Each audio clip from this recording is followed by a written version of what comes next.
Bismillahirrahmanirrahim. We are going to discuss the chemistry part of test 3. My name is Dr. Muhammad Ismail. So look at question number 81. The ratio of charge and mass would be greater. तो इससे असल में charge to mass ratio मुराद है और charge to mass ratio उस particle का ज़्यादा होगा जिसका मास कम होगा. Smaller is the mass, larger is the charge to mass ratio. अब अगर आप देखें प्रोटॉन, अल्फ़ा पार्टिकल, न्यूट्रॉन, इन सब का मास इलेक्ट्रॉन के मुकाबले में ज़्यादा है. इलेक्ट्रॉन का मास सबसे कम है. तो इस वजह से इलेक्ट्रॉन जो है यानी बी ऑप्शन करेक्ट है. इलेक्ट्रॉन की चार्ज टू मास रेशो सबसे ज़्यादा होगी. Question number 82. The nature of anode rays depend on the nature of electrode पर इनका नेचर डिपेंड नहीं करता. अलबत्ता नेचर ऑफ रेजिडुअल गैस यानी कुछ गैस तो हम निकाल लेते हैं वैक्यूम पंप के ज़रिए से, तो पीछे जो गैस रह जाती है ट्यूब के अंदर उसको रेजिडुअल गैस कहते हैं. That is the gas left behind. तो उसमें जो गैस असल में आयोनाइजेशन गैस की होती है. अब अगर आप हाइड्रोजन देखें तो हाइड्रोजन आयोनाइज होकर H पॉजिटिव आयन बनाता है. He will make He+. अब दोनों पर चार्ज +1+1 है, लेकिन H पॉजिटिव का मास 1 AMU होता है और हीलियम पॉजिटिव का मास जो है ये 4 AMU होता है. इस वजह से इसकी जो चार्ज टू मास रेशो है, इसका मास चूँकि कम है तो चार्ज टू मास रेशो इसकी ज़्यादा होगी और इसकी चार्ज टू मास रेशो जो है वो कम होगी. नेचर ऑफ डिस्चार्ज ट्यूब पर भी डिपेंड नहीं करता, तो it only depends on the nature of the residual gas. Question number 83. 82 में बी ऑप्शन करेक्ट है. 83 में the ion that is iso electronic with carbon monoxide. Carbon में 6 इलेक्ट्रॉन होते हैं, ऑक्सीजन में 8 इलेक्ट्रॉन होते हैं, तो टोटल 14 इलेक्ट्रॉन हो गए. साइनाइड माइनस में अगर आप देखें कार्बन में इलेक्ट्रॉन 6 होते हैं, नाइट्रोजन में 7 और -1 की वजह से इसके साथ एक इलेक्ट्रॉन और ऐड करें तो इससे 14 आता है. तो साइनाइड में और कार्बन मोनोऑक्साइड में इलेक्ट्रॉनों की तादाद बराबर है. तो जब बी जवाब करेक्ट है और दूसरे आंसर में इस तरह नहीं है कि B and A is correct, B and C is correct या ऑल इज़ करेक्ट, तो इसका मतलब ये है कि यही आपका करेक्ट आंसर है. Carbon monoxide and cyanide negative, they have same electrons, so they are isoelectronic species. Question number 83 में B, option number B is correct. Which one of the following is isoelectronic and isostructural? तो यहाँ पर दो condition लगाए हैं कि isoelectronic भी हों और isostructural भी हों. तो आपको पता है कि नाइट्रेट का जो स्ट्रक्चर होता है NO3-1, तो एज ए होल इस पर -1 चार्ज होता है और ये सारे बॉन्ड जो हैं दे आर आइडेंटिकल. आप अगर कार्बोनेट में देखें तो इसका भी ट्राइगोनल प्लेनर स्ट्रक्चर होता है और all these bonds are actually identical bonds और ये इस पर -2 चार्ज है. आप अगर नाइट्रोजन में देखें तो नाइट्रोजन के साथ 7 इलेक्ट्रॉन होते हैं और 3 ऑक्सीजन है यहाँ पर, तो ऑक्सीजन दोनों में 3 हैं, ऑक्सीजन दोनों में कॉमन हैं, तो यहाँ पर ऑक्सीजन को हम काउंट नहीं करते हैं. अलबत्ता यहाँ पर 1 इलेक्ट्रॉन है तो +1, तो ये 8 इलेक्ट्रॉन हो गए. कार्बन के साथ 6 इलेक्ट्रॉन हैं और 2 इलेक्ट्रॉन उसके पास बाहर से आए हैं, तो 6 + 2 make 8 electron. That's why they are isostructural and they are also isoelectronic. तो 84 में A option is correct. Question number 85. ratio of the radius of the first and fourth second radius, आपको पता है R1 is equal to n square into a naught, तो ये हो जाएगा 1 square into a naught is equal to a naught. R2 is equal to n square a naught, that is 2 square into a naught is equal to 4 a naught. तो अगर आप R2 को R1 पर divide करें 4 a naught divided by a naught, तो इसे 4 जवाब आता है. इस वजह से 85 नंबर में option number B is correct. Question number 86 आप देखें, इसमें which one of the quantum number are not possible, इसमें एक जवाब जो है वो गलत है, तो उसको आपने तलाश करना है. क्वेश्चन नंबर 86, आप याद रखें कि n की वैल्यू जो भी हो तो l की वैल्यू जो है ना, maximum value of l that will B n minus 1, यानी l की वैल्यू ये n के बराबर नहीं हो सकती है. It should always be less then n. तो ऑप्शन नंबर सी में अगर आप देखें ये ऑप्शन गलत है, इस वजह से क्योंकि यहाँ पर n इज इक्वल टू 3 है और l भी 3 के बराबर लिया गया है. So option number C is not correct. Question number 86 option number C, और बाकी सारे ऑप्शन जो हैं वो ठीक हैं. The molecular formula of a chloride of metal is MCl3.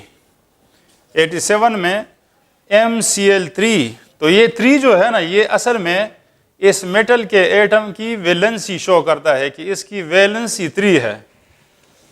तो जब इसकी वैलेंसी 3 है तो फिर हम इसके कार्बोनेट, आपको पता है कार्बोनेट की वैलेंसी -2 होती है, तो इसको क्रॉस मल्टीप्लाई करेंगे, 2 को इधर ले आएँ और 3 को इधर ले जाएं.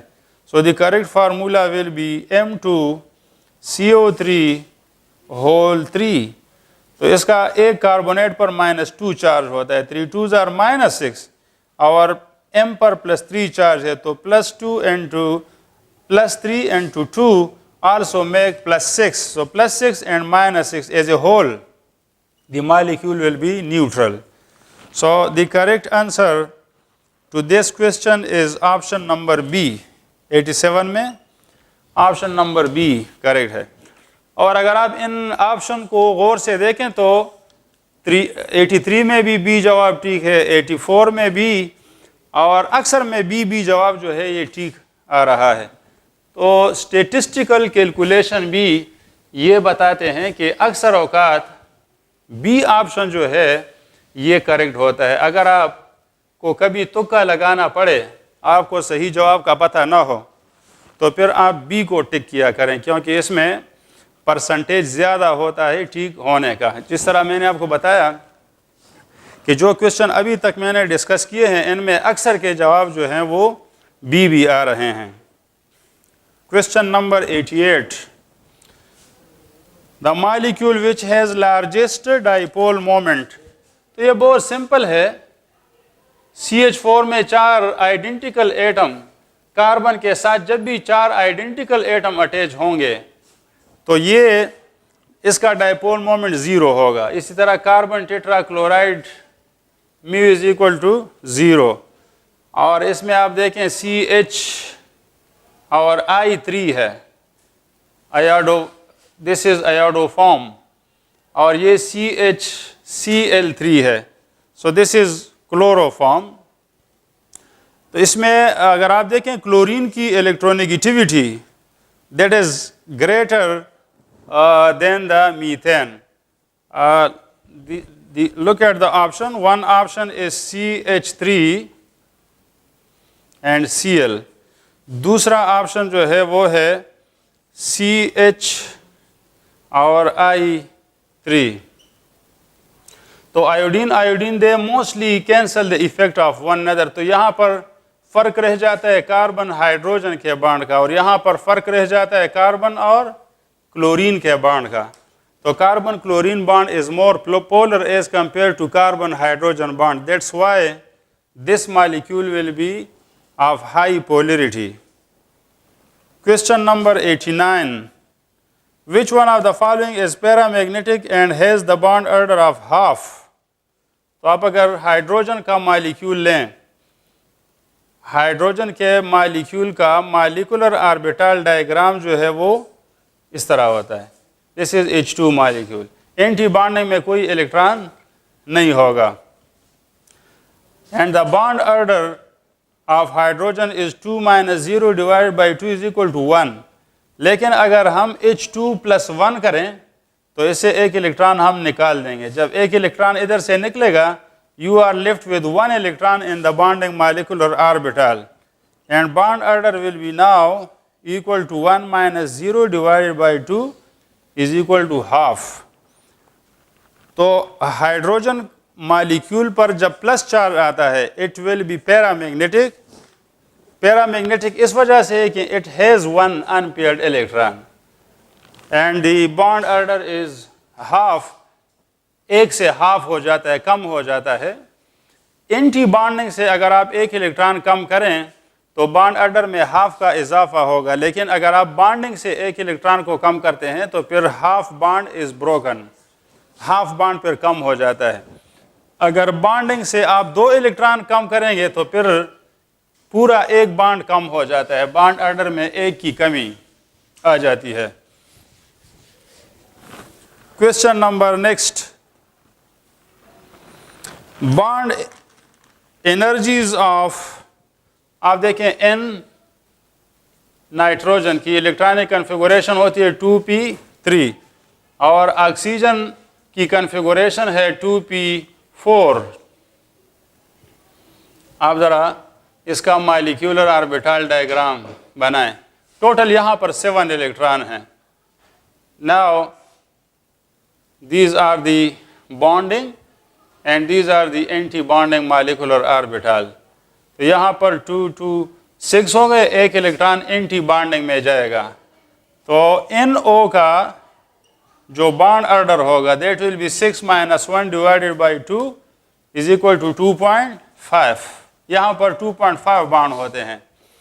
अगर हम NO से एक इलेक्ट्रॉन निकाल लें तो ये NO+1 हो जाएगा. इधर से एक इलेक्ट्रॉन हम कम कर दें. अब बॉन्ड ऑर्डर अब कैलकुलेट करें. 6 - 0 divided by 2 is equal to 3. तो NO+ में एक बॉन्ड ऑर्डर जो है वो 2.5 से ज़्यादा हो गया है, 3 हो गया है. इसका मतलब ये हुआ कि NO का बॉन्ड प्लस का बॉन्ड स्ट्रांगर होता है as compare to the neutral nitric oxide. इसकी एनर्जी ज़्यादा होगी. NO+ का बॉन्ड ऑर्डर ज़्यादा होने की वजह से इसकी एनर्जी ज़्यादा होगी. यानी it hello now if you look at the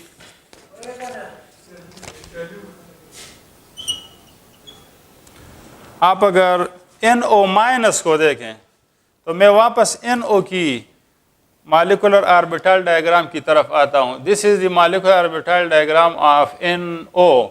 एक इलेक्ट्रॉन में इधर लाता हूँ तो इससे NO- हो जाएगा. यहाँ पर एक इलेक्ट्रॉन हम लाते हैं. अब बॉन्ड ऑर्डर कैलकुलेट करें. 6 - 2 divided by 2 is equal to 2. तो बॉन्ड ऑर्डर जो है इससे भी कम है और इससे भी कम है. इस वजह से सबसे स्ट्रॉन्गर बॉन्ड जो है वो NO+ में होगा because the bond order is 3 over here. यहाँ पर बॉन्ड ऑर्डर 2.5 है और NO- में बॉन्ड ऑर्डर 2 है. तो this is stronger bond than this bond, this is stronger than this bond. That's why energy required for this will be the highest. ये जो ions वगैरह होते हैं इनके मॉलिक्यूलर ऑर्बिटल डायग्राम और इनके बॉन्ड ऑर्डर के बारे में भी आपसे पूछा जा सकता है. 90 नंबर में सी ऑप्शन करेक्ट है. क्वेश्चन नंबर 90 में सी ऑप्शन करेक्ट है. Question number 91. When copper wire is placed in a solution of silver nitrate, आप अगर सिल्वर नाइट्रेट के सॉल्यूशन में कॉपर को डाल दें, कॉपर का एक वायर या कॉपर का एक प्लेट अगर आप रखें तो आपको पता है कि copper is more electropositive as compare to the silver. इस वजह से it will result in the formation of copper nitrate और सिल्वर जो है that will be displaced, तो सिल्वर रिड्यूस होगा, कॉपर ऑक्सीडाइज होगा। और आपको पता है कि कॉपर प्लस 2 आयंस जो हैं एक्वियस स्टेट में इनका कलर ब्लू होता है। सिल्वर की वजह से कलर नहीं होता, silver is colourless, silver plus 1 is colourless. So the formation of blue color is actually due to the formation of copper plus 2 ions, copper plus 2 ion. A option is correct. 91 में A option correct है। और इस ये option असल में है, यहाँ पर प्रिंटिंग में थोड़ी सी गलती हुई है, A से लिखा गया है, ये असल में copper plus 2 है।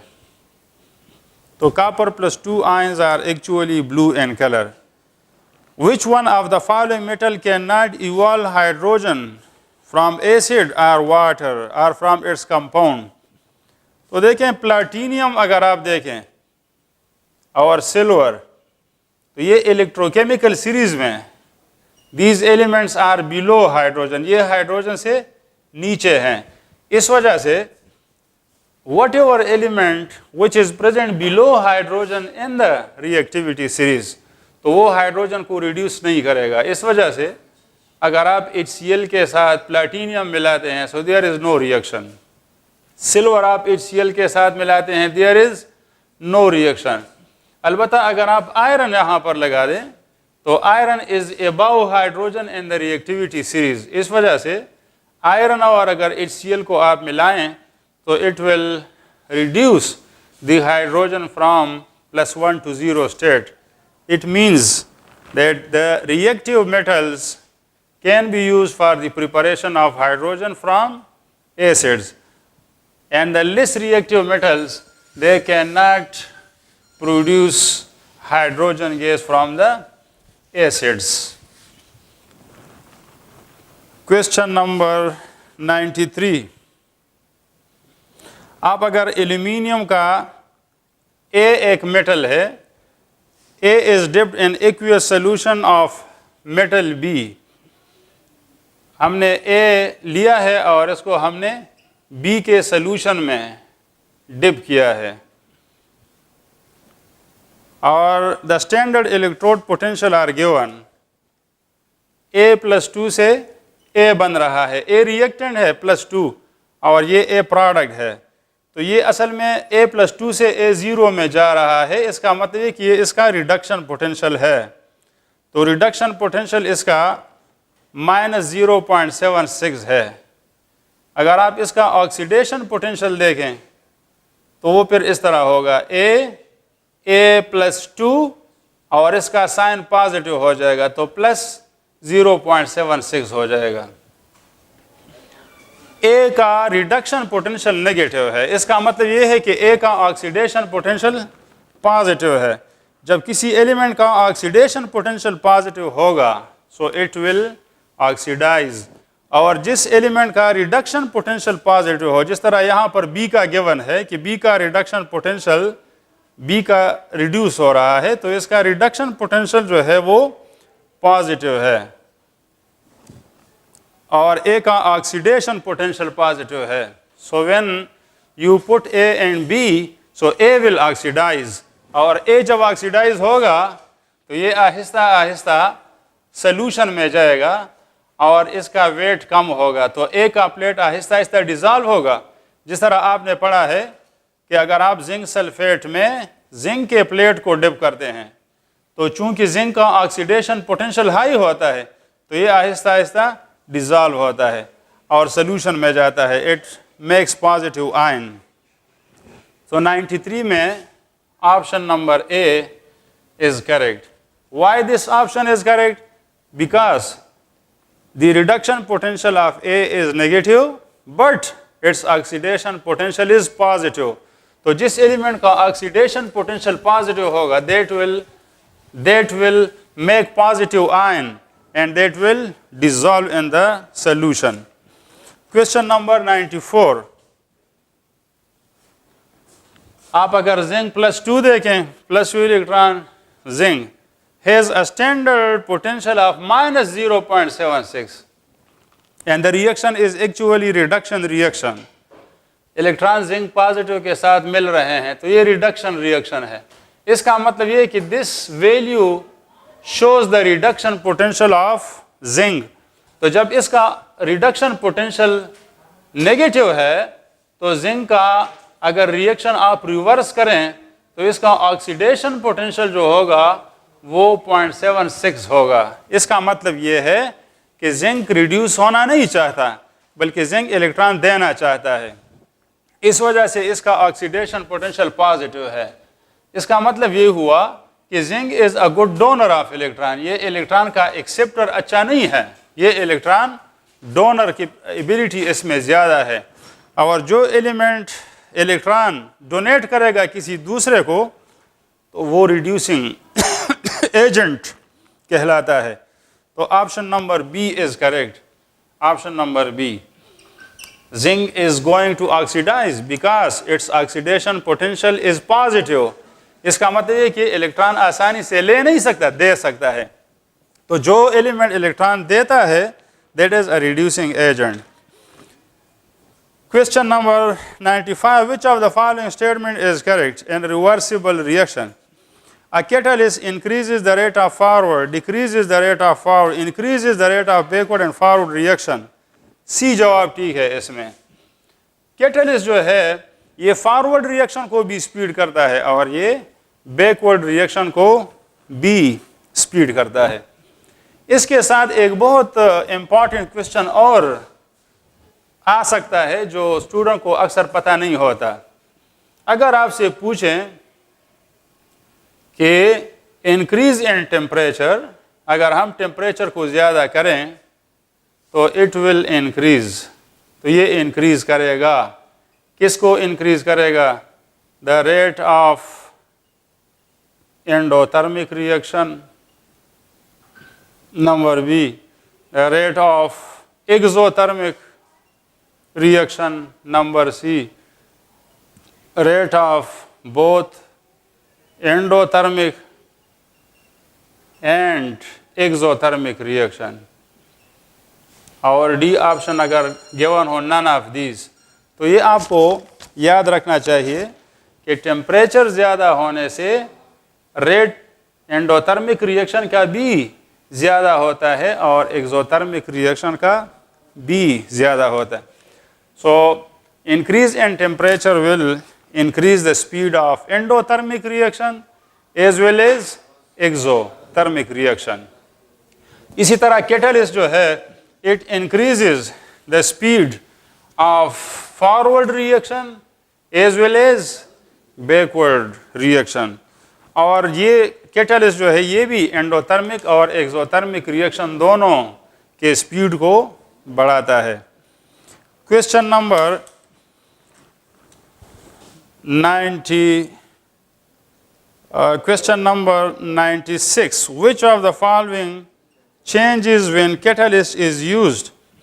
तो catalyst जो है ये speed of reaction को भी ज़्यादा करता है लेकिन साथ साथ ये एक्टिवेशन एनर्जी को भी चेंज करता है. तो इसमें आखिरी ऑप्शन करेक्ट है. Option number D is correct. It increases the speed, it changes the speed of reaction, it also changes the energy of activation. तो energy of activation जो है वो कैटलिस्ट की मौजूदगी में कम हो जाती है. Question number 97.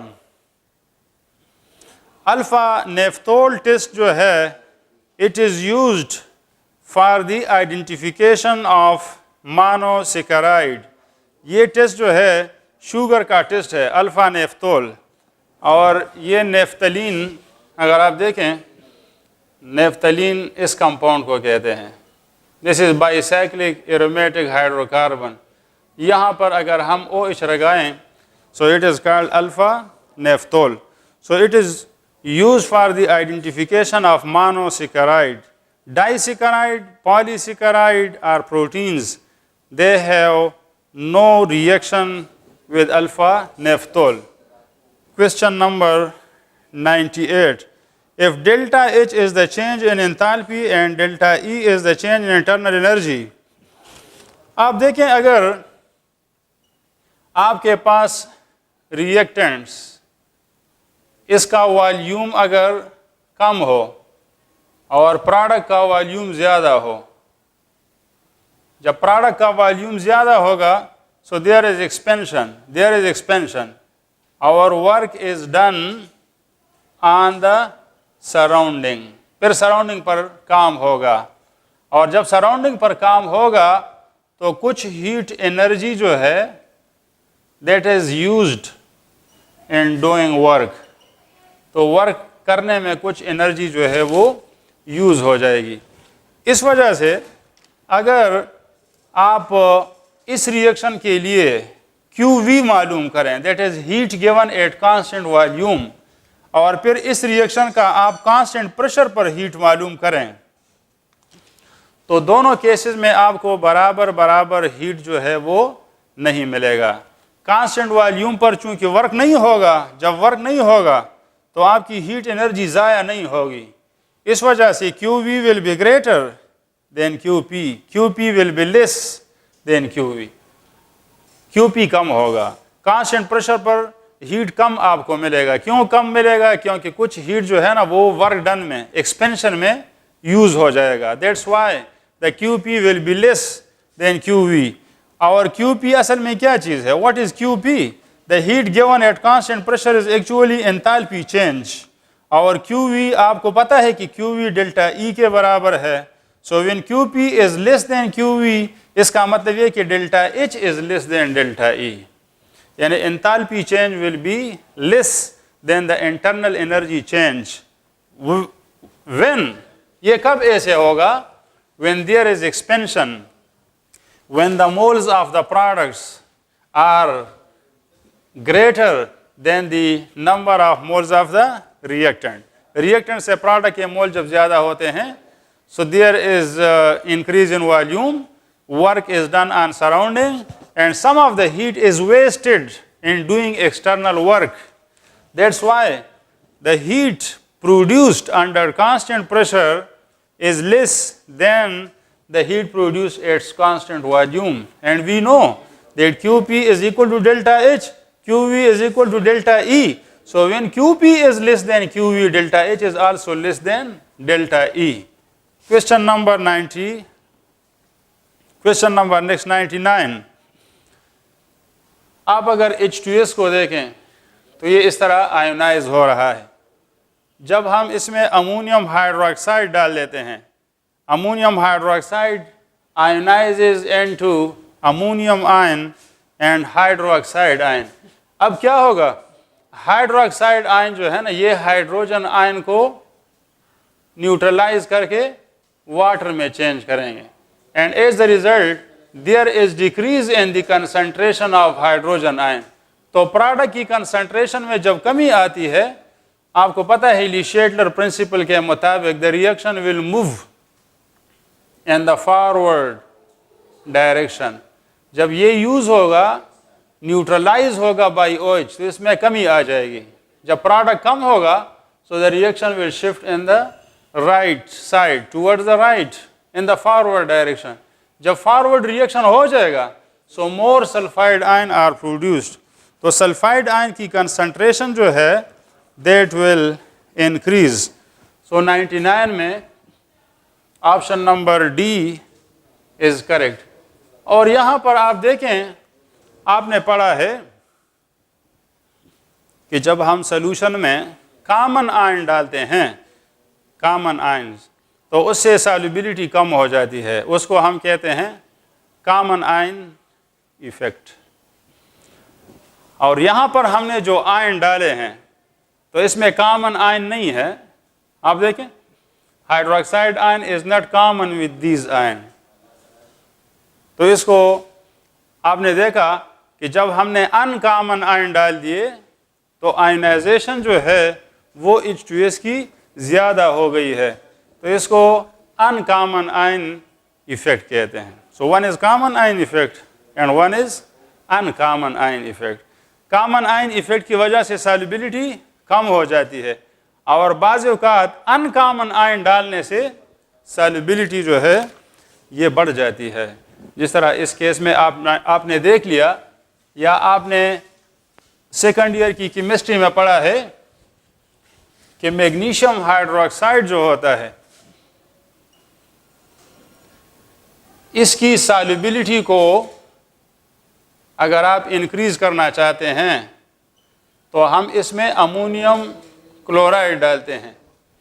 अब अमोनियम आयन क्या करता है, ये हाइड्रोक्साइड आयन को अपने साथ बाइंड करके अमोनियम हाइड्रोक्साइड बनाएगा, तो हाइड्रोक्साइड आयन की कंसंट्रेशन डिक्रीज हो जाएगी।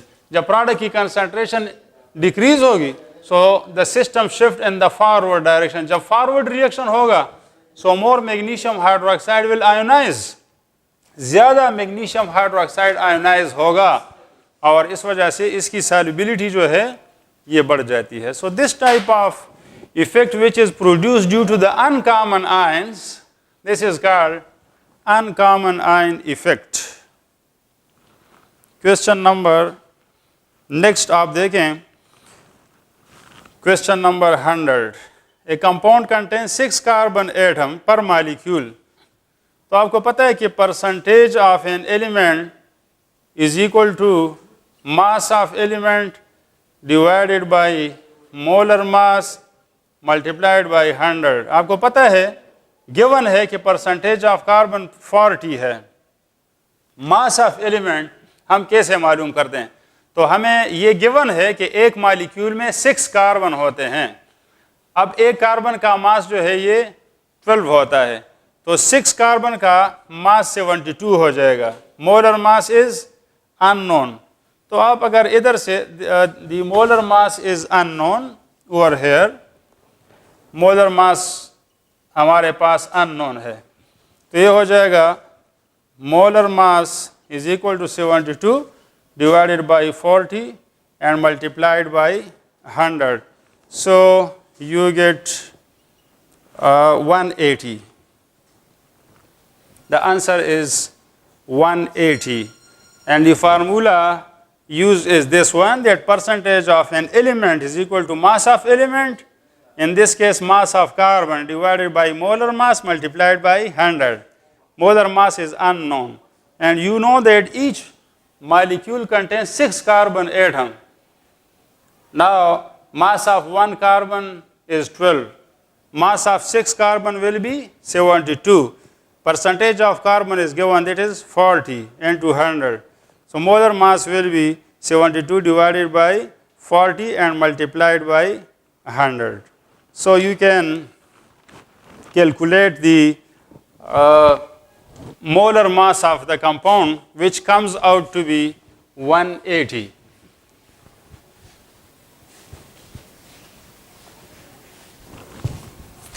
This 0 is cancelled with this one and we get 18 here. So 118 multiplied by 10 is 180. Question number 101.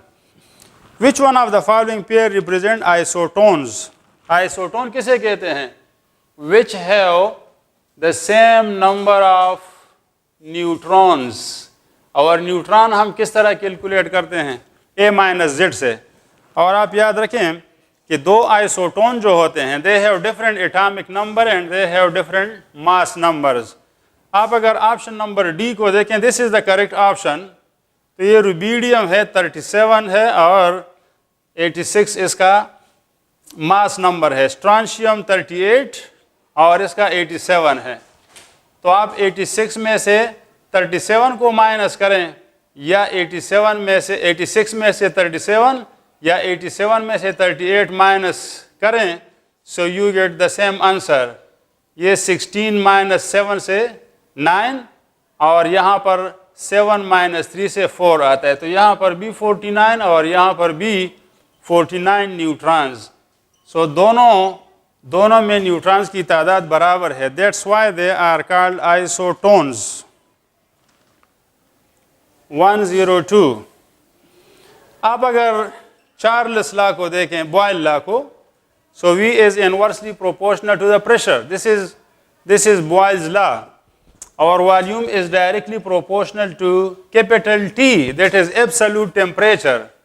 Not temperature, absolute temperature. Volume is directly proportional to the temperature on Kelvin scale. तो आप अगर इन दोनों को combine करें, we will get V is directly proportional to T by P, or V is equal to constant and to T divided by P, or PV is equal to constant and to T. तो इस equation से हमें यह पता चलता है कि PV is actually directly proportional to the temperature. अगर आप टेम्परेचर ज़्यादा करेंगे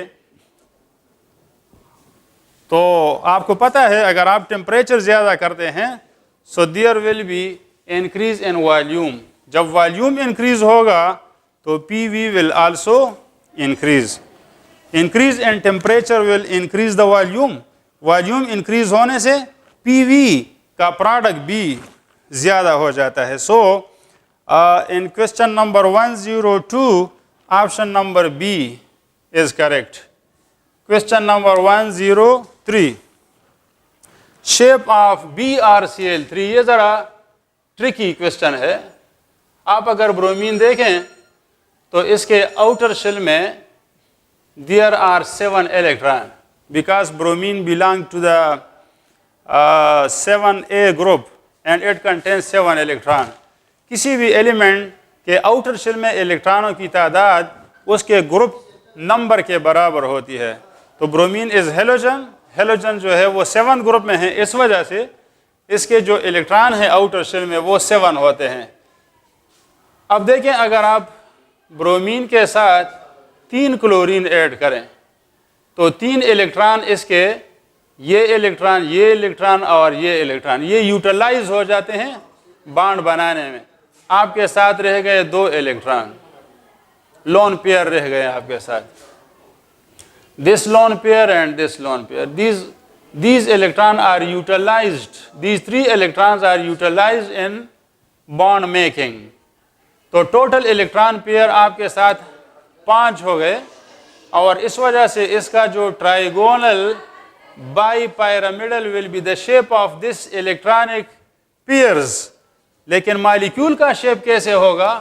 तो according to valence shell electron pair repulsion theory, जब सेंट्रल एटम के साथ इलेक्ट्रॉन पेयर की तादाद 5 हो और कुछ बॉन्डिंग पेयर हों और कुछ लोन पेयर हों, तो लोन पेयर जो हैं वो इक्वेटोरियल पोजीशन पर होंगे. These 2 lone pair they occupy the equatorial position. यहाँ पर क्लोरीन होगा और ये एक क्लोरीन ऊपर होगा, दूसरा क्लोरीन जो है वो नीचे होगा. इस किस्म का इसका स्ट्रक्चर बनेगा. इस पोजीशन को ये एक प्लेन में है, इनमें 120 और 120 का बॉन्ड एंगल होगा. This bond angle is 90, this is also 90.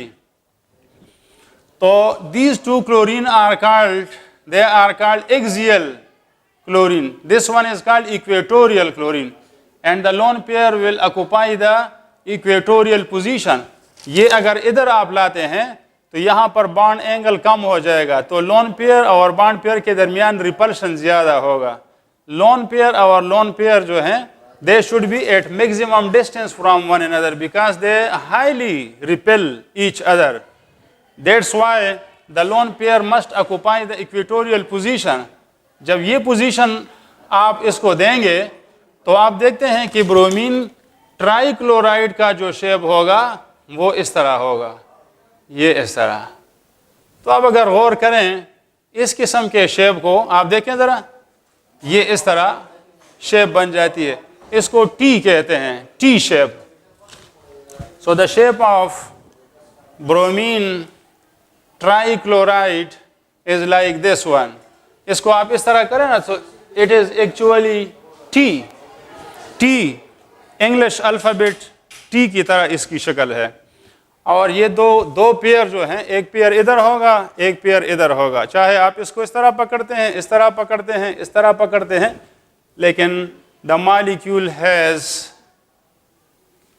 Shape like English alphabet T. इसको टी शेप मॉलिक्यूल कहते हैं. इसी तरह अगर आप इस सल्फर को देखें, सल्फर के आउटर शेल में there are 6 electron because it belongs to 6A group. अगर आप सल्फर टेट्राफ्लोराइड इससे बनाएं, सल्फर टेट्राफ्लोराइड, तो it contains 1 lone pair and there are 4 bonded pairs. तो इसकी शक्ल जो है सल्फर टेट्राफ्लोराइड की, यहाँ पर लोन पेयर होगा, तो एक फ्लोरीन इधर होगा, एक फ्लोरीन इधर होगा, यहाँ पर इसकी शक्ल ऐसी होगी। It has a shape like this one. तो इसको सीसा कहते हैं, सीसा जो जिस पर लोग खेलते हैं उसकी तरह इसकी शक्ल बन जाती है इस तरह, this type of shape. SF4 की शक्ल इस तरह होती है, तो इसको वो सीसा की तरह, जिस तरह एक बच्चा इधर बैठ जाता है, एक इधर बैठ जाता है जब वो झूलते हैं। तो यहाँ पर सल्फर होगा, एक फ्लोरीन, दूसरा फ्लोरीन, तीसरा, चौथा, और the shape is like this one, and here is a lone pair of electron. So the molecule has सीसा shape. ये बहुत important है, this is also important. और पिछले अगर आप कई साल पहले के पेपर देखें तो इस किस्म के उसमें बहुत क्वेश्चन आते हैं। डायरेक्ट जो आपके कोर्स में क्वेश्चन हैं तो उससे क्वेश्चन ज़्यादा नहीं आते हैं, इधर उधर से बाहर से भी अक्सर क्वेश्चन आ जाते हैं। इसी तरह आप ये पॉइंट भी याद रखें कि ये नाइट्रोजन, फास्फोरस, आर्सेनिक, स्टिबियम वगैरह, bismuth, hydride, down the group जब हम जाते हैं, these are the hydrides of 5th A group. तो सेंट्रल एटम का साइज जो है ना, ये बढ़ता जाता है, साइज बढ़ता जाता है। नाइट्रोजन का साइज सबसे छोटा है। इन अदर वर्ड्स इलेक्ट्रोनेगेटिविटी कम होती है। तो जो हम इस ग्रुप में नीचे जाते हैं तो बॉन्ड एंगल जो है वो डिक्रीज होगा। सो central atom of the molecule, उसका साइज जितना बड़ा होगा तो उतना बॉन्ड एंगल कम होता है। In other words central atom की इलेक्ट्रोनेगेटिविटी जितनी कम होगी, इलेक्ट्रोनेगेटिविटी जितनी कम होगी तो बॉन्ड एंगल जो है उतना कम होगा। सो this is also very important. इसी तरह अगर आपके साथ सेंट्रल एटम कांस्टेंट हो, देखो सेंट्रल एटम यहाँ पर चेंज हो रहा है, यहाँ पर सेंट्रल एटम सेम है, लेकिन इसके साथ जो दूसरे एटम है, फॉर एग्जांपल ये NF3 है, यहाँ पर NCl3 है और यहाँ पर NBr3 है, तो जितना इसका electronegativity of the other atom, central atom के अलावा जो दूसरे एटम है, इनका साइज जितना बढ़ता जाता है तो बॉन्ड एंगल डिक्रीज होगा। So bond angle will decrease with the increase in the size of the atoms which surround the central atom. Now, question number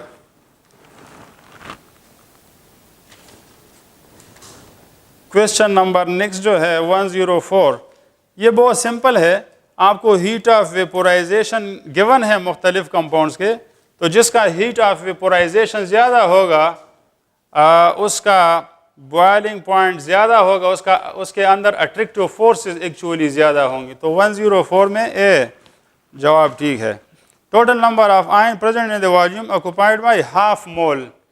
तो आपको पता है कि 1 मोल लिथियम फ्लोराइड में you have 1 mole lithium fluoride में 1 मोल lithium ion होते हैं और 1 मोल इसमें फ्लोराइड आयन, तो टोटल जो है इसमें 2 मोल्स ऑफ आयन्स होते हैं।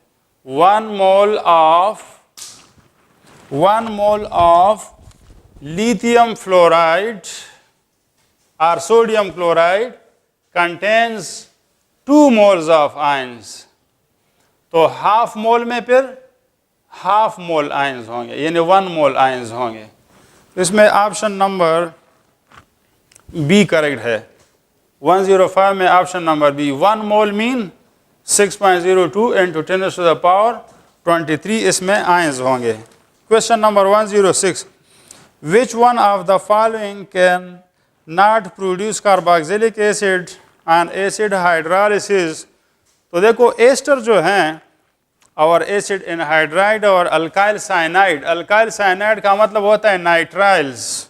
तो ये सारे जो हैं अल्काइल साइनाइड हुआ, एस्टर हो गए और एमाइड एसिड एनहाइड्राइड हो गए, R C double bond O O C double bond O R, इन सब की अगर आप हाइड्रोलिसिस करें so they are converted back, ये सारे वापस कार्बोक्सिलिक एसिड में कन्वर्ट होंगे।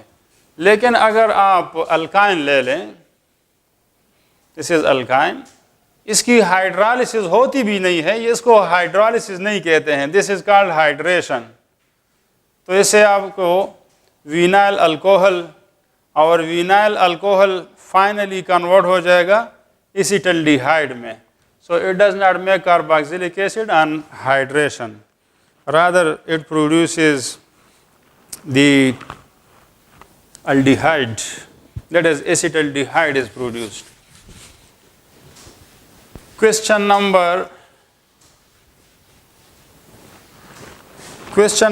next, which one of the following bond has the most polar character?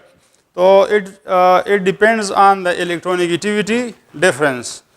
आप अगर हाइड्रोजन क्लोरीन का इलेक्ट्रोनेगेटिविटी डिफरेंस मालूम करें सो दिस इज लेस, और HF की इलेक्ट्रोनेगेटिविटी डिफरेंस ज़्यादा है। बाकी सब की इलेक्ट्रोनेगेटिविटी डिफरेंस कम है। H और F में इलेक्ट्रोनेगेटिविटी डिफरेंस ज़्यादा है। तो जिस कंपाउंड में इलेक्ट्रोनेगेटिविटी डिफरेंस, जिस बॉन्ड में दो एटमों के बीच में ज़्यादा होगा, that will be most polar. 108, आप देखें A गोज़ टू B, इसका Kc बहुत कम है, तो इसका मतलब ये कि B नहीं बन रहा या तोड़ा बन रहा है। तो जब B बहुत तोड़ा बन रहा है, इसका मतलब ये है कि B इज लेस स्टेबल और it is little stable and A is more stable. जब रिएक्टेंट ज़्यादा स्टेबल हो और प्रोडक्ट लेस स्टेबल हो, तो ऐसे रिएक्शन के लिए इक्विलिब्रियम कांस्टेंट वो बहुत छोटा होगा। So equilibrium constant for this reaction is very small, which indicates that product is less stable, but on the other hand reactant is more stable. तो इसमें A और B बोथ जवाब ठीक हैं। 108 में option number D is correct. Question number 109, this is also interesting. कहता है कि इसका रेड कलर है और ये कलरलेस है। N2O4 is colourless, this is red. ये असल में डाइमर है। NO2 का अगर आप स्ट्रक्चर देखें, NO2, so it has an unpaired electron and this is another NO2, यहाँ पर भी एक अनपेयर्ड इलेक्ट्रॉन होता है। These electron combine and they make N2O4. This is a dimer.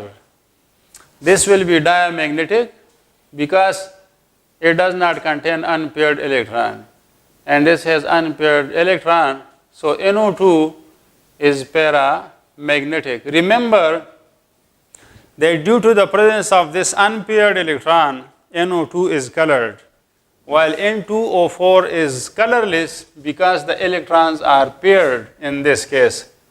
Now आपको पता होना चाहिए कि जब रिएक्शन, फॉरवर्ड रिएक्शन अगर एंडोथर्मिक है तो टेम्परेचर बढ़ाने से फॉरवर्ड रिएक्शन होगा।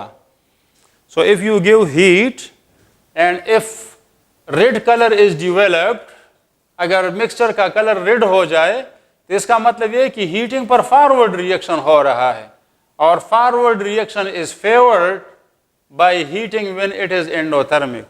तो इसका मतलब ये है कि the forward reaction is endothermic. That's why the reaction shifts in the forward direction, and that's why the color changes from colorless to red. So option number A is correct. 110. Which of the following ion will produce a solution with pH greater than 7? इसका मतलब ये है कि which one produces alkaline solution? कौन सा ion alkaline solution बनाएगा? तो look, I will take the example of this negative ion, दे वाला. इसको अगर आप पानी के साथ मिलाते हैं तो ये हाइड्रोजन इधर से एब्स्ट्रैक्ट करके एसिडिक एसिड बनाएगा और hydroxide ion is produced. So the resultant solution will be alkaline because of the formation of hydroxide ion. ये याद रखें कि पॉजिटिव आयन जो है, पॉजिटिव आयन, ये अगर आप पानी में डालें, फॉर एग्जांपल अमोनियम आयन में पानी में डालता हूँ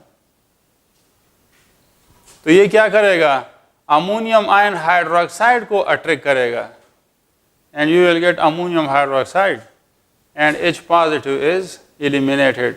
So the solution will be acidic.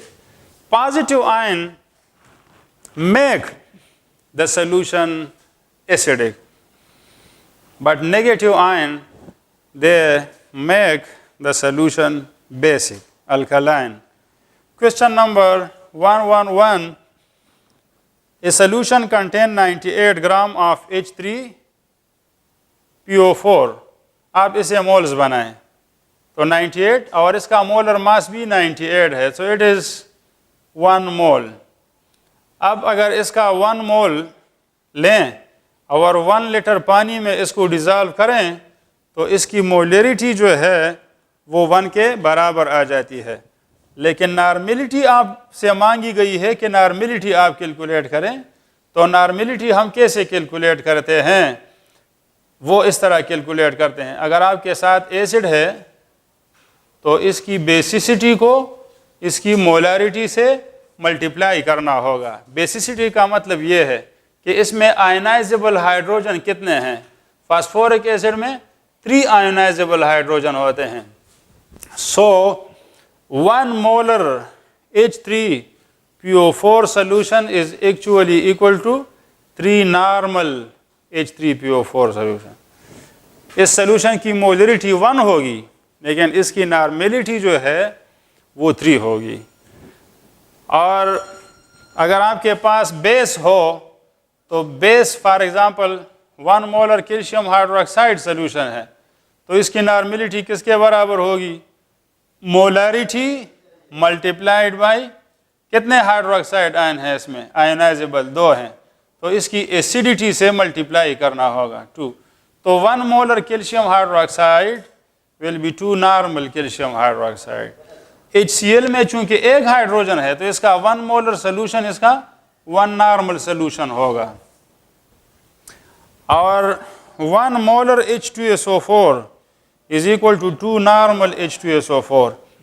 और अगर आपसे कोई पूछे कि मोलरिटी ऑफ H2SO4 या नॉर्मेलिटी ऑफ H2SO4, यानी अगर आप 1 मोलर H2SO4 सोल्यूशन ले लें और 1 नॉर्मल H2SO4 सोल्यूशन ले लें तो इसमें मोर कंसनट्रेटेड कौन सा होगा, तो मोर कंसनट्रेटेड इसमें H2SO4 होगा.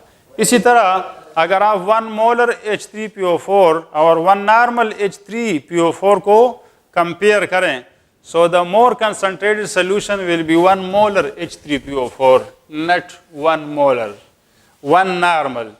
1 molar H3PO4 is more concentrated. 1 molar phosphoric acid is more concentrated than 1 normal H3PO4. ये मैं concentration की बात करता हूँ. Question number next. This is very simple. This is 113. आपके पास 2 कंपाउंड है, इथेनॉल है, इथाइल अल्कोहल और ईथर है. इसके 2 मोल्स हैं, इसके 5 मोल्स हैं. टोटल कितने मोल बन गए, 7 मोल. तो मोल fraction of ethyl alcohol will be equal to moles of ethyl alcohol divided by total mole 7. Our mole fraction of ether will be equal to moles of ether divided by total moles. तो option number C, question number 113 में option C is correct.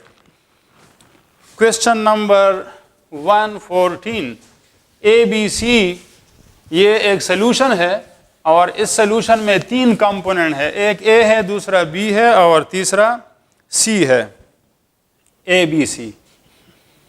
तो mole fraction जो है this is of A ternary solution. Ternary solution का मतलब होता है solution which contain 3 component. तो ए का मोल फ्रैक्शन 0.2 है, इसका मोल फ्रैक्शन 0.5 है। तो आपको पता होना चाहिए कि किसी भी सोल्यूशन में तमाम कंपोनेंट्स के मोल फ्रैक्शन का सम जो है वो 1 के बराबर आता है। So this is 0.2 0.5 plus mole fraction of C is unknown, x is equal to 1 minus 0.7 हो जाएगा। इसको जमा करें तो 0.7 आता है। सो you gate 0.3, mole fraction will be 0.3। 114 में option number A is correct. What is the order of conductivity? तो कंडक्टिविटी जो है सोल्यूशन की conductivity that depends on the number of ions. आप अगर एल्यूमिनियम ब्रोमाइड को देखें तो it contains large number of ions. इसको अगर आप पानी में डिजॉल्व करते हैं so it produces bromide ion, it produces aluminium ion, it will produce hydroxide ion also. तो कैल्शियम ब्रोमाइड जो है के मुकाबले में एल्यूमिनियम ब्रोमाइड की कंडक्टिविटी ज़्यादा होगी और इथाइल अल्कोहल की कंडक्टिविटी कम होगी because it does not ionize, it is a covalent compound. So the conductivity actually depends on the number of ions present in a solution. This is according to the Arrhenius theory of ionization. How much charge is required to reduce 1 mole of aluminium? तो देखें aluminium plus 3 है, इसके साथ 3 moles electron required हैं इसको ionise, इसको neutralise करने के लिए। तो आप देखें 1 मोल इलेक्ट्रॉन का चार्ज जो है ना वो 1 फैराडे के बराबर होता है। As 3 moles of electrons are required here, so 3 faraday charge is required in this case. Option number D is correct. Question number 116, option number D is correct. 117, which one of the following properties progressively increase down the group in periodic table? तो ये देखें बहुत simple है। आपको पता है कि electron affinity down the group decrease होती है, आपको ये भी पता है कि इलेक्ट्रोनेगेटिविटी भी डाउन द ग्रुप डिक्रीज होती है, आपको ये भी पता है कि आयनाइजेशन पोटेंशियल डिक्रीज होता है। तो बाकी एक रह गया reducing power and that might be correct. तो आप गेस भी लगा सकते हैं ना, अगर आपको 3 जवाब मालूम हो कि ये जवाब ठीक नहीं है तो आखिर में जो एक जवाब रह जाता है अगर आपको उसका पता ना भी हो तो आप गेस कर सकते हैं कि ये जवाब ठीक होगा। और रिड्यूसिंग पावर आप देखें क्यों ज़्यादा होता है, आप सोडियम को देखें, पोटाशियम को देखें, रुबिडियम को देखें। तो जब हम डाउन द ग्रुप जाते हैं साइज बढ़ता जाता है और आयोनाइजेशन एनर्जी जो है ये डिक्रीज होगी। तो सोडियम आसानी से इलेक्ट्रॉन नहीं दे सकता, पोटाशियम उसके मुकाबले में आसानी से इलेक्ट्रॉन दे सकता है। रुबिडियम का साइज बड़ा है तो ये और भी आसानी से इलेक्ट्रॉन दे सकता है। इस वजह से that is good reducing agent as compare to this one. This is good reducing agent than sodium, लेकिन sodium is not a good reducing agent than lithium. Lithium exceptional case है, that is a strongest reducing agent, ये याद रखें। The strongest reducing agent is lithium and the strongest oxidizing agent is fluorine in the periodic table. अगर आपसे कोई पूछे कि what is the smallest atom element in size के लिहाज से smallest element कौन सा है तो वो हीलियम है, it is not hydrogen. Hydrogen left पर है, हीलियम राइट पर है। तो जब हम उस तरफ जाते हैं साइज जो है डिक्रीज होता है। सो हीलियम इज़ द स्मॉलेस्ट। और अगर आपसे ये पूछा जाए कि स्मॉलेस्ट साइज़ के लिहाज से स्मॉलेस्ट मेटल कौन सा है, स्मॉलेस्ट मेटल तो वो लिथियम है। अगर आपसे कोई पूछे कि या लाइटेस्ट मेटल भी इसको हम कहते हैं, लाइटेस्ट और स्मॉलेस्ट मेटल, तो वो लिथियम है। और लाइटेस्ट ट्रांजिशन मेटल का अगर आपसे कोई पूछे तो वो स्कैंडियम है। और हेवीएस्ट या डेंसेस्ट मेटल वो ऑस्मियम है। और मैक्सिमम ऑक्सीडेशन नंबर किसी एलिमेंट का वो +8 तक जा सकता है। पीरियाडिक टेबल में टोटल 8 ग्रुप हैं, तो 8वें ग्रुप वाले एलिमेंट जो हैं उनका ऑक्सीडेशन स्टेट +8 तक जा सकता है, ज़्यादा नहीं हो सकता। ऑस्मियम टेट्रा ऑक्साइड एक कंपाउंड है, इसमें ऑस्मियम का ऑक्सीडेशन स्टेट जो है ये +8 होता है। आप मुझे कोई ऐसा एलिमेंट नहीं दिखा सकते हैं जिसका ऑक्सीडेशन नंबर 9 हो या 10 हो। 8 से ज़्यादा किसी का ऑक्सीडेशन स्टेट नहीं जा सकता। अच्छा, लिक्विड मेटल कौन सा है, वो मरकरी है। और लिक्विड नॉन मेटल जो रूम टेम्परेचर पर लिक्विड फॉर्म में पाया जाता है तो वो ब्रोमीन है। पीरियाडिक टेबल में 2 एलिमेंट लिक्विड स्टेट में है, एक मेटल है और दूसरा नॉन मेटल। और अगर आपसे पूछे कितने गैसेस हैं तो 11 are gases in the periodic table, 11 elements, they are in gaseous state. Inert gases हैं, हाइड्रोजन है और उसमें फ्लोरीन है, क्लोरीन है, नाइट्रोजन है और ऑक्सीजन है। ये मिल मिला के 11 गैसें बन जाती हैं। So these are some information. अगर आपसे कोई पूछे कि सबसे पुराना एलिमेंट कौन सा है तो वो हाइड्रोजन है, सबसे oldest element. Question number 118, atomic number of an element is 53। ये असल में आयोडीन है। आप अगर इसकी इलेक्ट्रॉनिक कन्फिगुरेशन देखें तो 2 + 8 + 18 + 18 + 7 आती है, तो इसके आउटर शेल में 7 इलेक्ट्रॉन हैं। आप दूसरे तरीके से भी ये बात मालूम कर सकते हैं अगर आप SSP वाले फार्मूले से इसको हल करें। Phenol is more reactive towards electrophile in water aqueous solution में, क्योंकि वाटर पोलर है।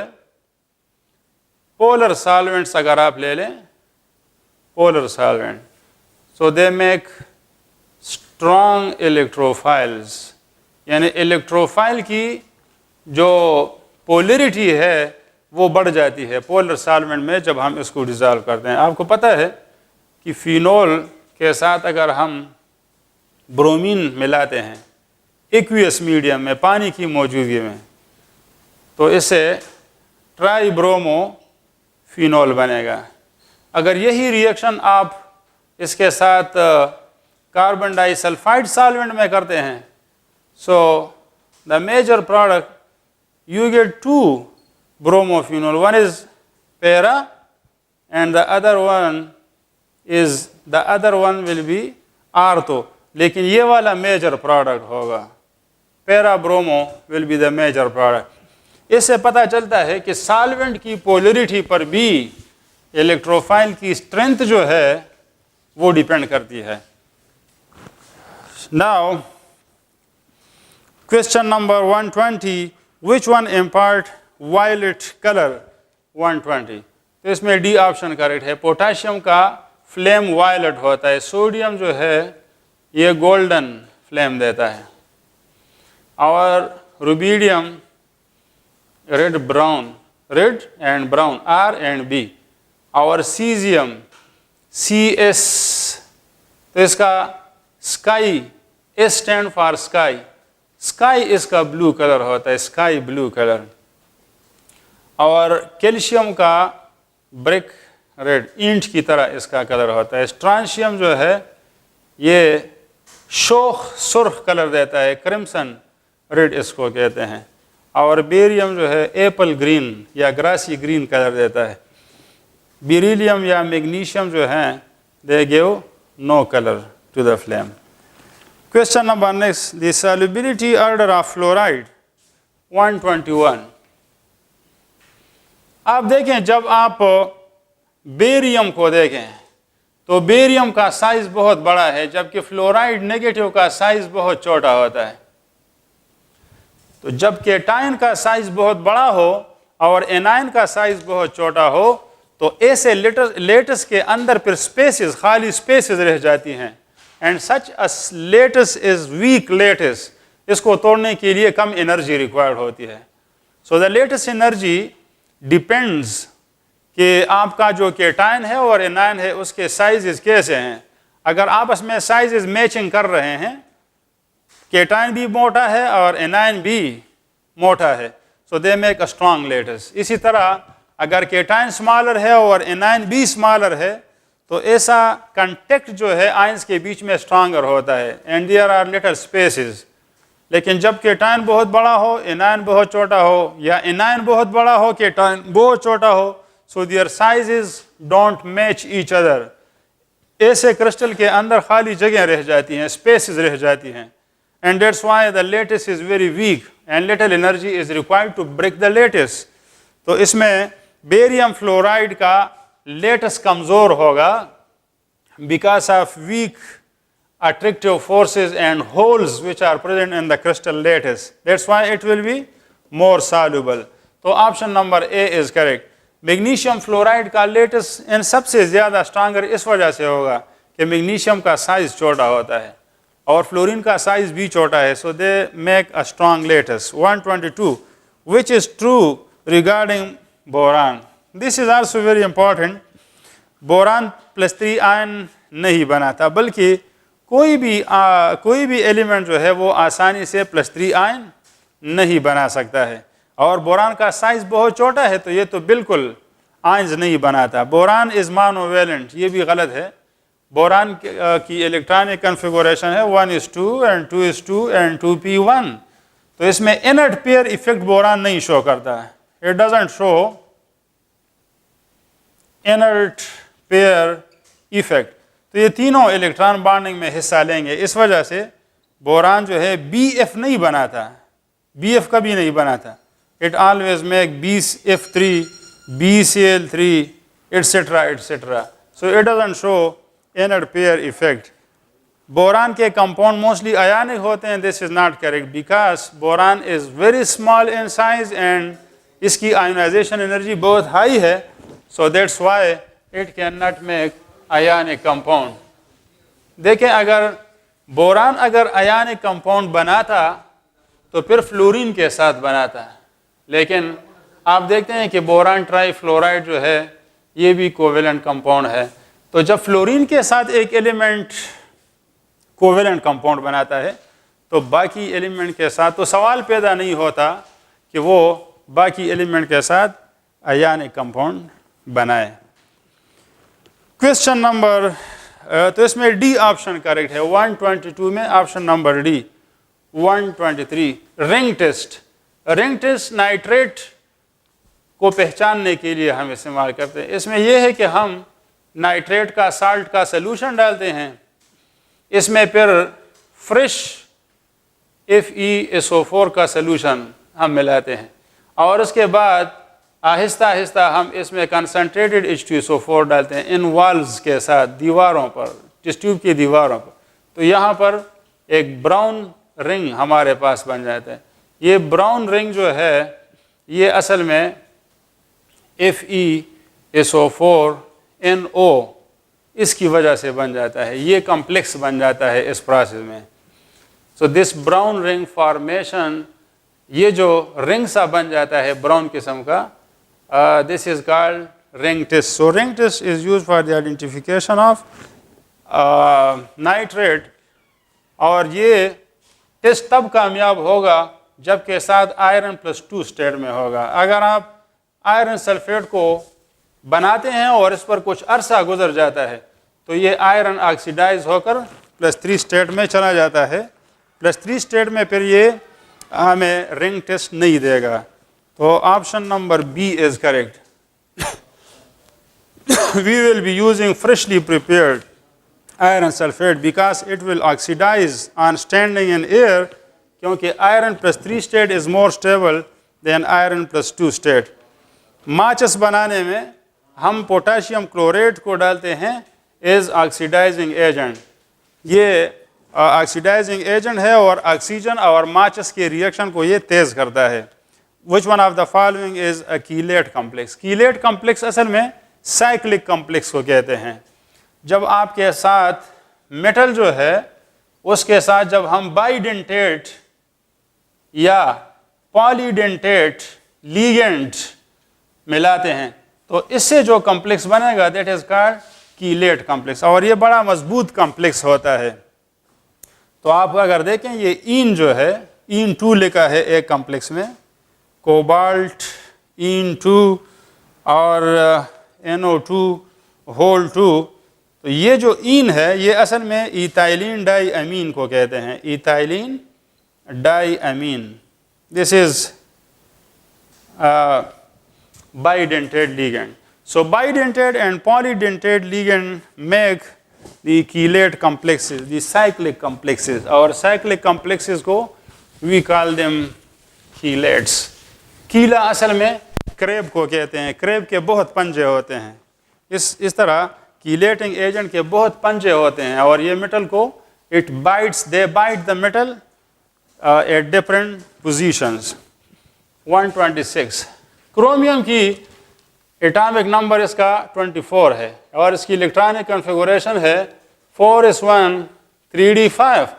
अगर आप इससे एक इलेक्ट्रॉन निकाल लें तो ये 4s0 3d5 हो जाएगा। ये मैंने आपको बताया था कि पहले इलेक्ट्रॉन s ऑर्बिटल से निकलेगा, d से नहीं निकलेगा। और ये भी मैंने आपको बताया था कि 4s की एनर्जी 3d से कम होती है, लेकिन ये बिफोर फिलिंग ऑफ इलेक्ट्रॉन। एक दफ़ा जब इलेक्ट्रॉन हम इसमें डालते हैं तो फिर ऑर्बिटल की एनर्जियां बदल जाती हैं। 3d की एनर्जी कम हो जाती है, 4s की एनर्जी ज़्यादा हो जाती है।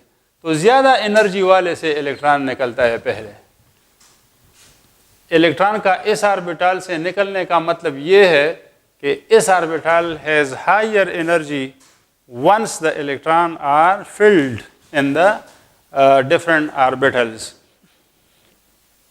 अब यहाँ पर एक प्रॉब्लम या स्टूडेंट ये पूछ सकते हैं कि देखें अगर हम क्रोमियम से एक इलेक्ट्रॉन निकालते हैं तो फिर तो इसके साथ 23 इलेक्ट्रॉन रह जाते हैं। क्रोमियम के साथ कितने इलेक्ट्रॉन रह जाते हैं? 23। और विनेडियम का एटॉमिक नंबर भी 23 है, तो फिर तो इसका इलेक्ट्रॉनिक कॉन्फ़िगरेशन जो है वो 4s, विनेडियम का इलेक्ट्रॉनिक कॉन्फ़िगरेशन है 4s2 एंड 3d3 है।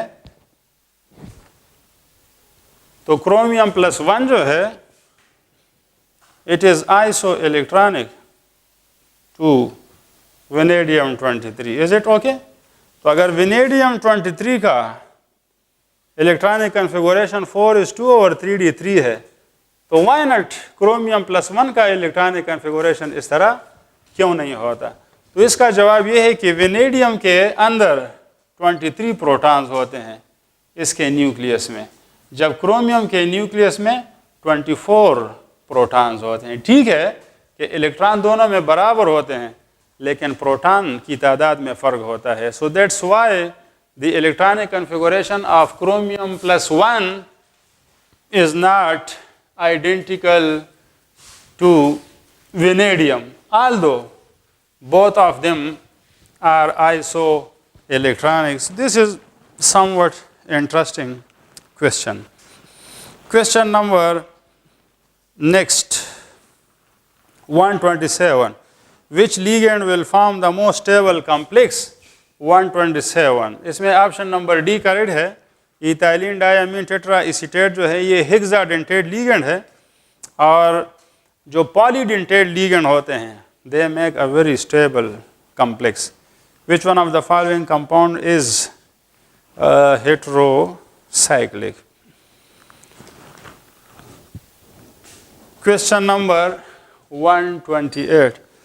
थायोफीन और पायरिडीन, ये तो आपको पता है कि दे आर हेट्रोसाइक्लिक. और व्हाट इज पिप्रिडीन? तो ये देखें, अगर आप ये कॉम्प्लेक्स देखें, दिस वन, इसमें अगर आप डबल बॉन्ड डालते हैं तो फिर इसको पायरिडीन कहते हैं. लेकिन अगर आप इसके डबल बॉन्ड ख़त्म करें, इसमें हाइड्रोजन अगर आप ऐड करें तो सिचुरेटेड पायरिडीन जो बन जाता है, इसको पिप्रिडीन कहते हैं. So this is also heterocyclic. So all of them are actually heterocyclic. D option is correct. 129. The most strained and the least stable cyclopropane is actually cyclopropane. और बड़ी इंटरेस्टिंग बात यह है कि अगर आप साइक्लोप्रोपेन ले लें और इसके साथ आप ब्रोमीन वाटर मिलाएं जिसका कलर ब्राउन होता है, so this bond will break easily and you will get 1,3-dibromopropane और इसका कलर जो है ये डिकलराइज हो जाएगा. तो जिस तरह अल्कीन जो है वो ब्रोमीन वाटर को डिकलराइज करते हैं, अल्काइन ब्रोमीन वाटर को डिकलराइज करते हैं, तो इस तरह साइक्लोप्रोपेन भी उसको डिकलराइज करता है. So this reaction shows the high reactivity of cyclopropane. And why the cyclopropane is more reactive? This is because कि जब CH2 और इसके जो ऑर्बिटल होते हैं sp3 हाइब्रिड ऑर्बिटल, तो जब ये आपस में बॉन्डिंग करते हैं, so they are not on the same axis, ये एक दूसरे से ज़रा दूर होते हैं. So there is poor type of overlapping, and these bonds of cyclopropane are called bent bonds, or they are called banana bonds. Banana bond का मतलब ये कि इनकी जो इलेक्ट्रॉनिक क्लाउड है इन सिग्मा बॉन्ड की, वो बनाना शेप की होती है. So there is poor overlapping between the sp3 hybrid orbital of CH2. That's why the cyclopropane is the least stable cyclic cycloalkane, and it is more reactive, and its reactivity is reflected by the reaction with bromine water. So alkene and alkyne and also cyclopropane. So I told you that alkene, alkyne and cyclopropane all are capable of decolorizing bromine water because all of these are reactive. Cyclopropane is also a reactive compound. 130 में है कि which one of the following species readily react with Grignard reagent. इसमें कुछ मुझसे गलती हुई है, लेकिन एक्चुअली क्वेश्चन ऐसे होना चाहिए था कि which one of the following alkyl halide is reactive. तो अल्काइल आयोडाइड जो हैं वो एक्चुअली मोर रिएक्टिव हैं, या क्वेश्चन इस तरह आना चाहिए था कि which one will form Grignard reagent more easily. तो अल्काइल आयोडाइड से आप आसानी से Grignard reagent बना सकते हैं because the bond between carbon and iodine is weaker bond. Which is not a phenol? Question number 131. तो ये इसमें सी ऑप्शन करेक्ट है, अल्कोहल, बेंजाइल अल्कोहल. आप देखें this compound is called benzyl alcohol. तो जब OH डायरेक्ट इधर attach ना हो तो इसको फिनोल आप नहीं कह सकते हैं. और क्रीसोल जो है ना, ये असल में फिनोल होते हैं, लेकिन इसमें एक OH और एक अल्काइल ग्रुप होता है. So it is cresol. This is ortho cresol. इस तरह मेटा और पैरा क्रीसोल भी होते हैं. Which of the following is more reactive towards 132? जिन रिएक्शन में अल्कोहल का OH बॉन्ड टूटता है तो वहाँ पर primary alcohol are more reactive than secondary, and then secondary are more reactive than tertiary. और ये तीन रिएक्शन हैं: reaction of alcohol with sodium, reaction of alcohol with base, reaction of alcohol with carboxylic acid. This is actually esterification reaction, esterification. तो इन तीन रिएक्शनों में primary alcohol की reactivity ज़्यादा होती है. जिन रिएक्शन में कार्बन ऑक्सीजन बॉन्ड अल्कोहल का टूटता है, जिस तरह डिहाइड्रेशन ऑफ अल्कोहल है, डिहाइड्रेशन, या अल्कोहल और थायोनाइल क्लोराइड का रिएक्शन है, या PX3 या PX5 का रिएक्शन अल्कोहल के साथ, तो इन सब रिएक्शन में tertiary alcohol are more reactive than secondary, secondary are more reactive than primary. और ऑक्सीडेशन रिएक्शन में भी प्राइमरी आसानी से ऑक्सीडाइज होते हैं सेकेंडरी से। So these are the tricks which you must know. Question number 133, which one of the following is less soluble in water? तो solubility जो है ना, छोटे अल्कोहल की solubility पानी में ज़्यादा होती है। Bigger is the alcohol, less polar is the alcohol and it is less soluble. So 133 में option number D, यानी हेप्टानॉल पानी में less soluble है। सबसे ज़्यादा सॉल्युबल जो है वो मीथाइल अल्कोहल होता है पानी के अंदर। क्वेश्चन नंबर नेक्स्ट, एसीटोन जो है इसकी ऑक्सीडेशन से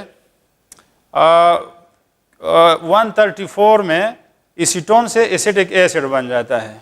acetone on oxidation form acetic acid. 135, which one of the following can not be used to distinguish aldehyde from ketone? तो इसमें आपको पता होना चाहिए कि फिलिंग और बेनेडिक्ट सोल्यूशन ये एल्डिहाइड के साथ रिएक्ट करते हैं, कीटोन के साथ रिएक्ट नहीं करते। शिफ्ट रिएजेंट बी एल्डिहाइड के साथ पिंक कलर देता है, लेकिन कीटोन के साथ शिफ्ट रिएजेंट ये रिएक्शन नहीं देता। शिफ्ट रिएजेंट जो है ये असल में पैरा रोजानेलिन हाइड्रोक्लोराइड एक डाई है जिसका कलर ग्रीन होता है। इसके साथ फिर हम सल्फर डाइऑक्साइड मिलाते हैं, इसकी सल्फोनेशन करते हैं तो इट बिकम कलरलेस। और जब एल्डिहाइड के साथ हम इसको मिलाते हैं so there is reaction between the aldehyde and the dye and you get a pink colour. तो शिफ्ट reagent is also used to distinguish between aldehyde and ketone because ketone don't react with this reagent. But one thing should be kept in mind that glucose does not react with the shift reagent. आपने पढ़ा था ना कि filling solution और Benedict solution ये glucose के साथ भी टेस्ट देते हैं, लेकिन शिफ्ट रिएजेंट जो है it is a weaker reducing agent, it is a weaker oxidising agent, that's why it will not react with the glucose, it will also not react with the aromatic aldehyde. Benzaldehyde के साथ ये reaction नहीं करेगा। Question number, और ये जो Nessler reagent है 135 में सी जवाब ठीक है। Nessler reagent is use for the detection of ammonia और ammonium ion. Nessler reagent ammonia या अमोनियम आयन के साथ रिएक्शन करके ब्राउन कलर देता है। और नेस्लर रिएजेंट क्या होता है, ये असल में पोटाशियम मर्क्यूरिक आयोडाइड होता है। This reagent is called Nessler reagent. ये बेसिक मीडियम में रिएक्ट करता है। Question number 136, which reaction is use for the detection of carbonyl compound? Reaction with hydrazine, phenyl hydrazine, reaction with hydroxyl amine, all of the above. तो ये सारे aldehyde और ketone के साथ ये सब रिएक्ट करते हैं। Number 137, the weakest acid among the following. तो आपको पता है कि फार्मिक एसिड एसिटिक एसिड से स्ट्रॉन्गर एसिड है, एसिटिक एसिड फार्मिक से वीकर है। फिर क्लोरो एसिडिक और भी स्ट्रॉन्गर हो जाता है और ट्राई क्लोरो तो और भी स्ट्रॉन्गर हो जाता है। So the weakest one is the acetic acid, B. 138, which one of the following is not a fatty acid? तो इसमें C जवाब है। ये बेंजीन है, ये बेंजोइक एसिड है, और 1,2 बेंजीन डाई कार्बोक्सिलिक एसिड को तेलिक एसिड कहते हैं। तो तेलिक एसिड फैट्स में नहीं पाया जाता। ये याद रखें कि फैट्स के अंदर स्ट्रेट चेन या एलिफेटिक वो होते हैं, कार्बोक्सिलिक एसिड होते हैं, straight chain carboxylic acid. Cyclic carboxylic acid fats में नहीं होते हैं। सो this is the tricky point. Question number 139, acetylene को हम बनाते हैं on large scale from acetic acid is prepared from acetylene, इसके साथ हम पानी मिलाते हैं, and this convert into acetaldehyde, this is hydration of alkyne. और एसिटल्डिहाइड जो है इसके साथ हम पोटाशियम डाइक्रोमेट का एसिडिफाइड सोल्यूशन मिलाते हैं या हम इसके साथ एयर मिलाते हैं, so it converts into acetic acid. और 6% solution of acetic acid in water, it is called vinegar, इसको vinegar कहते हैं। Question number last 140, which is a condensation polymer? Nylon 66, nylon 610, bakelite, all of them are condensation polymer। Condensation polymer उसको कहते हैं कि जिसके बनने के दौरान there is the formation of byproduct। तो नायलॉन 66 अगर आप देखें, नायलॉन 610 अगर आप देखें, बेकलाइट अगर आप देखें, इन सब में water as a by product बन जाता है। And this is the end of today's lecture. Thank you very much.